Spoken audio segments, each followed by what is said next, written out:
আগামী বছর থেকে সংস্কৃতি মন্ত্রণালয়ের পৃষ্ঠপোষকতায় আয়োজন করা হবে জব্বারের বড়ি খেলা। এছাড়া চট্টগ্রামের আরেক ঐতিহ্যবাহী খেলা নৌকাবাইজ আয়োজনে যুক্ত থাকবে এই মন্ত্রণালয়। সোমবার দুপুরে চট্টগ্রাম সার্কিট হাউসে আয়োজিত সংবাদ সম্মেলনে এই তথ্য জানান সংস্কৃতি বিষয়ক উপদেষ্টা মোস্তফা সরোয়ার ফারুকী।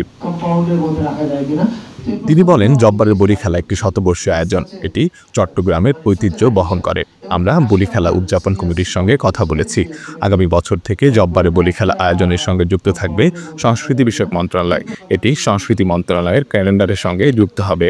বাংলাদেশের সংস্কৃতিটা যেন বাংলাদেশের সবার হয়ে ওঠে, মানে কোনো একটা নির্দিষ্ট গোষ্ঠীর যেন না হয়, এবং সেই কাজটা আমরা কিছু কিছু করছি। তো এই কাজের একটা বড় দিক হচ্ছে উৎসব। মনে হয় যে আচ্ছা, উৎসবের এত ইম্পর্টেন্স কি? উৎসবের ইম্পর্টেন্স হচ্ছে উৎসব আসলে essentially very important cultural, social and political expression একটা জনগোষ্ঠীর। উপদেষ্টা আরও জানান, দেশের সংস্কৃতি নির্দিষ্ট জনগোষ্ঠীর যাতে না হয় সেদিক লক্ষ্য রেখে আমরা কাজ করছি। আপনারা জানেন যে আমরা অল্প কয়েকদিনের সরকার, ফলে আমাদের মূল কাজ হচ্ছে কিছু বড় ম্যাক্রো স্কেলে কিছু পরিবর্তন করা কালচারাল প্যারাডাইম শিফটের ক্ষেত্রে।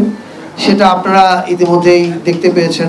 সংবাদ সম্মেলনে চিত্রনায়িকা নুসরাত ফারিয়াকে গ্রেফতারের বিষয়ে প্রশ্ন করা হলে মোস্তফা সরোয়ার ফারুকী কোনো মন্তব্য করেননি।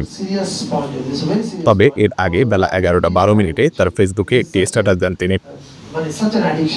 সংস্কৃতি বিষয়ক উপদেষ্টা মোস্তফা সরোয়ার ফারুকী জিয়া স্মৃতি জাদুঘর পরিদর্শন করেন। চট্টগ্রাম সার্কিট হাউসে আয়োজিত সংবাদ সম্মেলনে উপস্থিত ছিলেন জেলা প্রশাসক ফরিদা খানম সহ বিভিন্ন সংস্থার কর্মকর্তারা। আশিক আরেফিন, প্রতিদিনের বাংলাদেশ, চট্টগ্রাম।